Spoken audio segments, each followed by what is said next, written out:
Mr. Tucci. How's it going? How are you? Good to see you again. Thank you so much for bringing out this incredible build. Yeah. Mercedes 190, but this one has a very special motor swap. Yeah. So this isn't a real Evo. This is just a body kit that I got from the UK. So it's just a base 190E. It's kind of a dream project that I've been wanting to do for like 7 or 8 years now. And yeah, so pretty much we cut out everything underneath. So all the suspension, front and rear is all changed. And then yeah, we swapped in kind of a unique motor into it. Can we take a look at that? Yep. So this is the highlight of the build. This was a SEMA car. And what did you say? You made it to top 12 of Battle of the Builders? Yep. So the question is, what is this thing? So this is the 3.5 EcoBoost out of the Ford Raptor. So it's a Gen 2. The reason that we went with this, we used it in another project that Lewis actually shot. It was a 32 coupe that we had the Gen 1 in, and that Chelsea DeNofa drifted at Ford out front. And we kind of fell in love with the motor. And the other reason is the Evo 2s had a head that was made by Cosworth. And you know, Ford has a huge history with Cosworth, so it was kind of like story-wise made sense to go with the Ford motor in it. And you know, Ford trusts their top car with a 3.5 in it. I knew it was a F-150 3.5, but I didn't realize this is straight out of a Raptor. Yeah.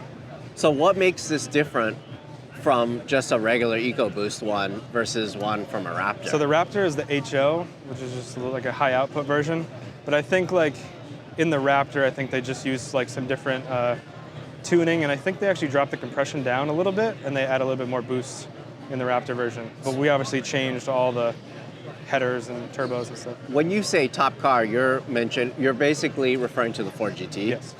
So how close is this to the Ford GT? Is there some kind of architecture that's similar, or from what the about research it? that I've done and the Ford people that I've talked to is that the block and heads, like the castings are the same.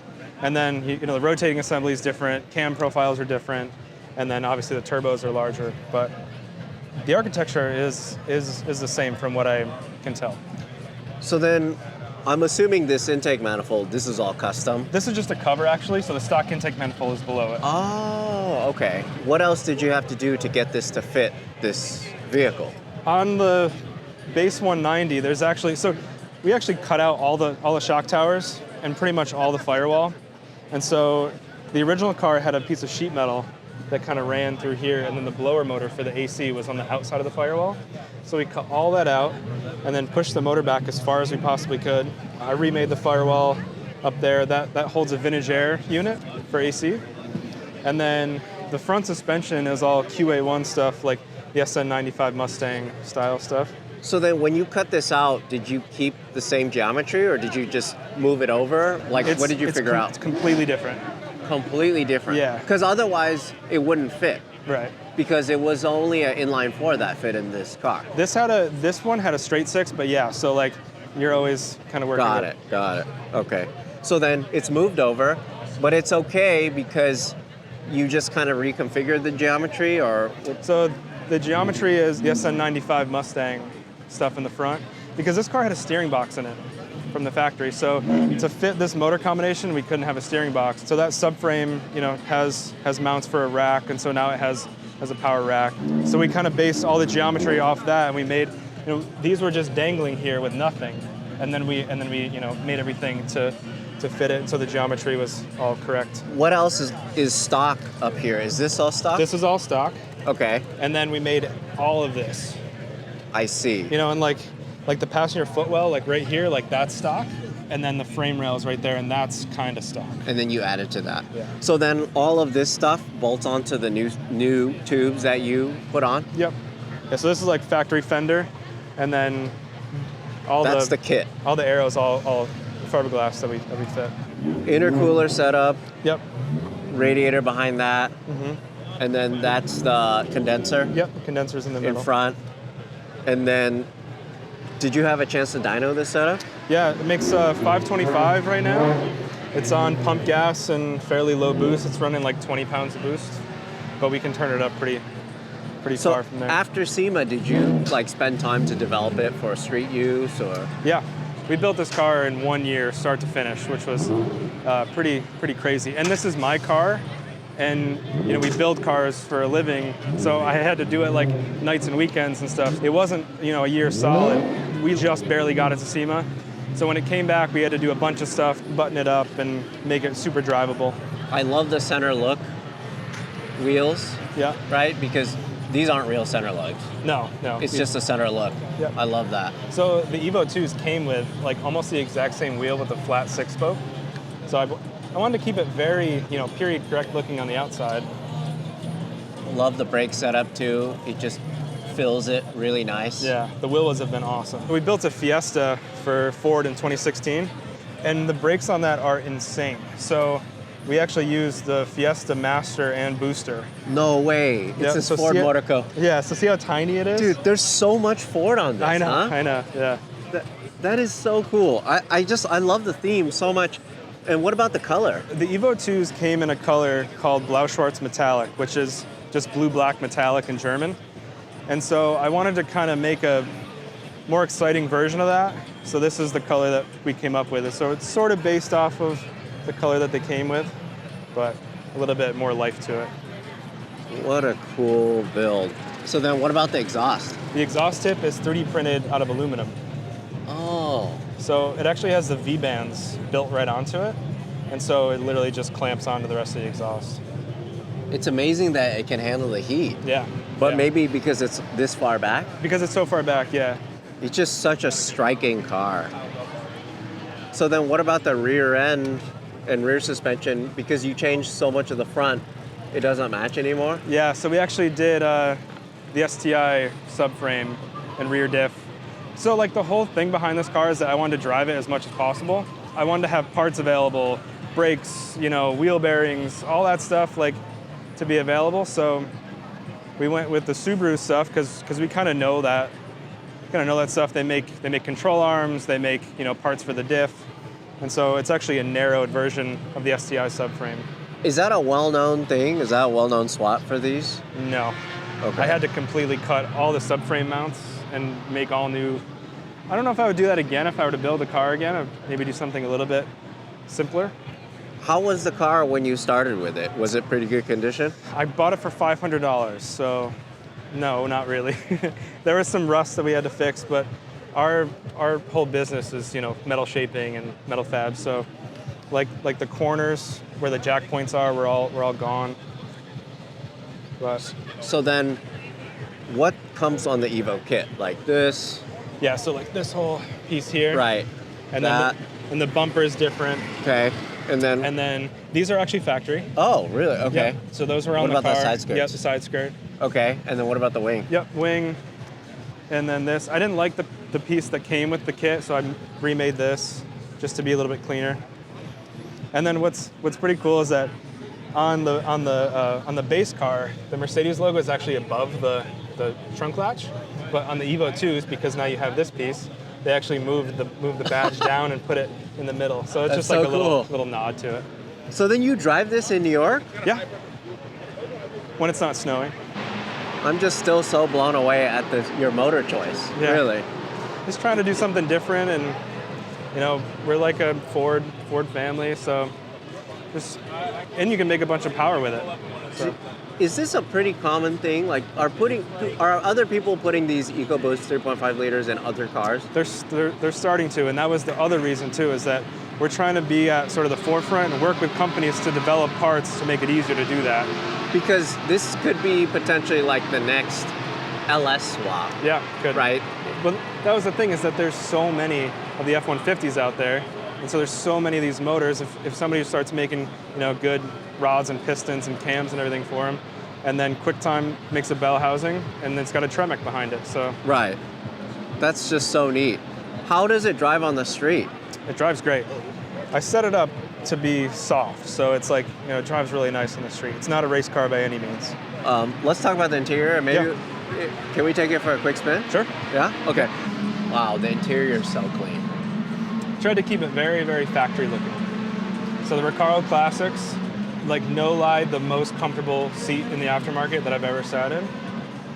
And then since we work with Recaro, they actually helped me out and and gave me their supplier for the leather.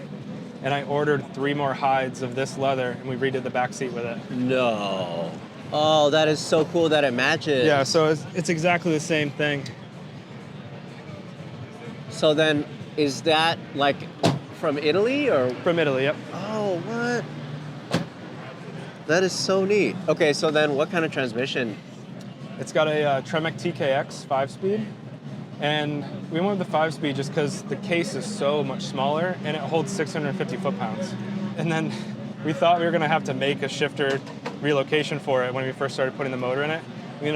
We just kept cutting and cutting and cutting and moving the motor back, and it landed right in the spot that it had to be in.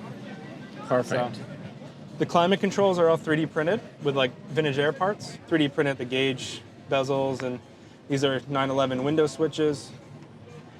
Max Pappas steering wheel that's kind of like period correct. This is a brand new Blaupunkt radio too, so it's got like Bluetooth and everything, but it looks like an 80s unit. I love So that. It matches so well. Yeah. Just try to keep it all super clean.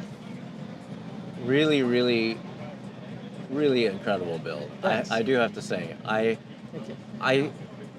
I feel like it's hard for me to get surprised, but this one really takes the cake for me. Like, this is what I love. I mean, it's for me, it's about the era and modernizing this sort of car. I think is really neat. Yeah, I think it sort of came out at the right time where people are really, really getting into the 80s and 90s stuff really hard. You know, to take it to the level that we're normally known for with hot rods, like it hasn't really been done yet. Yeah. And so I think that's, you know, why it's done so well. Let's hear this thing.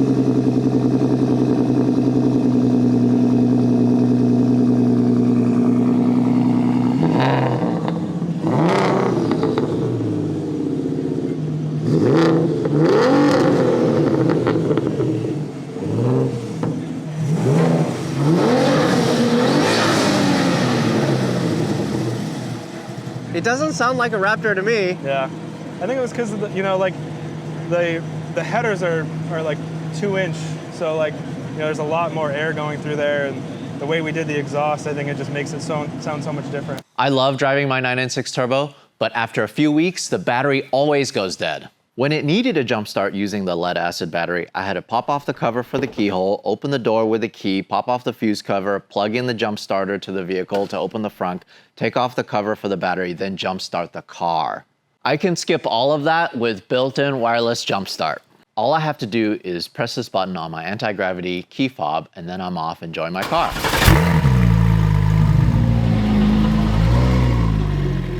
That is so crazy. You're right. You're right. Comfortable, right? These seats, I can fall asleep right now. So this doesn't sound like any Mercedes that I've ridden in or any Ford.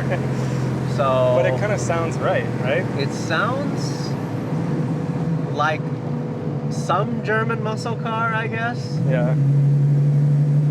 It almost kind of reminds me of like a 5-cylinder Audi or something. Yeah, I don't know. I can see that. It sounds different. So yeah, you can go left, you can do a pull, we can make a U-turn. I just want to hear this thing, honestly. I'm stoked on this build. Like, this is what I love. I love SEMA builds that actually drive. Yeah. No Bluetooth anything on this thing, let me tell you.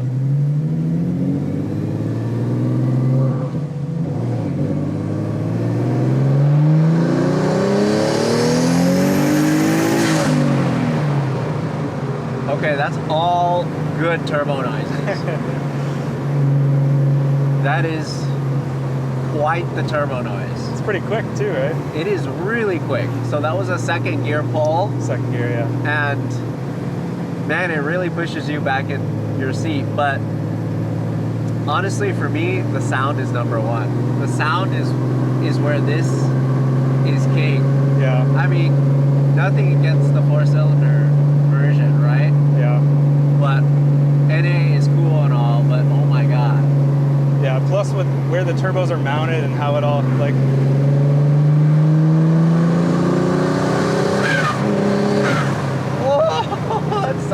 so good.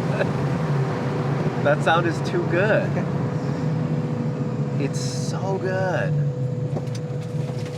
It just feels so sturdy and solid. Yeah, yeah. That was the thing. Like I just want to drive the crap out of it, and that was what we built it for. So what are your normal fans that are into Ford cars? What do they say? They're like still into it too? Yeah, yeah. I think like we're known for doing kind of weird stuff, so Yeah.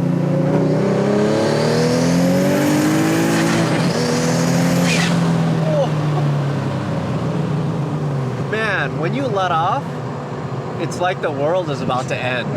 It is. There's so much escaping air. It sounds so stupid, right? But wow, the noises that this thing makes is so good. I love this build so much. Like, this is perfection. Does this red line higher than what it normally is in the Raptor?